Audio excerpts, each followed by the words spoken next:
Nedumkandam government polytechnic കോളേജിന്റെ admission help desk Nedumkandam ഗ്രാമപഞ്ചായത്ത് ഓഫീസിൽ പ്രവർത്തനം ആരംഭിച്ചു. ഈ വർഷത്തെ എഞ്ചിനീയറിംഗ് ഡിപ്ലോമ അഡ്മിഷൻ സുഗമമാക്കുന്നതിനായാണ് ഹെൽപ്പ് ഡെസ്ക് ആരംഭിച്ചത്. Computer engineering, computer hardware engineering, electronics engineering എന്നീ വിഭാഗങ്ങളിലേക്കാണ് നെടുങ്കണ്ടം ഗവൺമെന്റ് പോളിടെക്നിക് കോളേജിൽ അഡ്മിഷൻ നടക്കുന്നത്. SSLC വിജയിച്ച വിദ്യാർത്ഥികൾക്ക് ഈ ഡിപ്ലോമ കോഴ്സുകളിലേക്ക് അപേക്ഷിക്കാൻ കഴിയും. +2 സയൻസ്, VHSC, ITI കോഴ്സുകൾ പൂർത്തിയാക്കിയവർക്ക് ലാറ്ററൽ എൻട്രി വഴി നേരിട്ട് 2ാം വർഷത്തിലേക്ക് അഡ്മിഷൻ നേടാനും കഴിയും. സൗജന്യ പഠനത്തോടൊപ്പം സ്കോളർഷിപ്പുകളോടെ പഠിക്കാനുള്ള അവസരവുമുണ്ട്. ഹോസ്റ്റൽ സൗകര്യം, college bus, campus wifi, multi gym, counselling centre, canteen, വിശാലമായ കളിസ്ഥലം തുടങ്ങിയ സൗകര്യങ്ങൾ ക്യാമ്പസിൽ ഒരുക്കിയിട്ടുണ്ട്.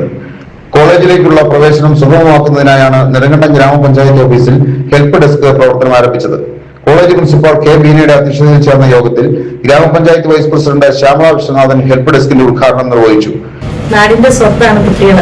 അവരുടെ വിദ്യാഭ്യാസം എന്ന് പറയുന്നത് വളരെ വലിയൊരു കാര്യം തന്നെയാണ്. കാരണം സാമ്പത്തികമായിട്ട് പിന്നോക്കം നിൽക്കുന്ന ഒരുപാട് കുട്ടികളുണ്ട്.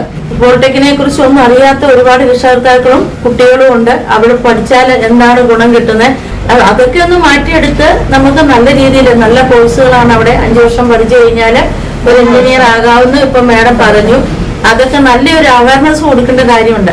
ഗ്രാമപഞ്ചായത്ത് അംഗങ്ങളായ Mohanan Mullakkal, Manju Pius, Manu, Jomon, Lincy, Simi, Molly Devasya, KS Ansari, KS Radhakrishnan, Johnny Puthiyaparambil, CDS chairperson Daisamma Joseph, college staff club secretary A. Nishad, admission coordinator Anoop Thomas, HOD മാരായ ബാബു, ഡോക്ടർ അരുൺ തോമസ്, വിദ്യാർത്ഥികൾ തുടങ്ങിയവർ പങ്കെടുത്തു.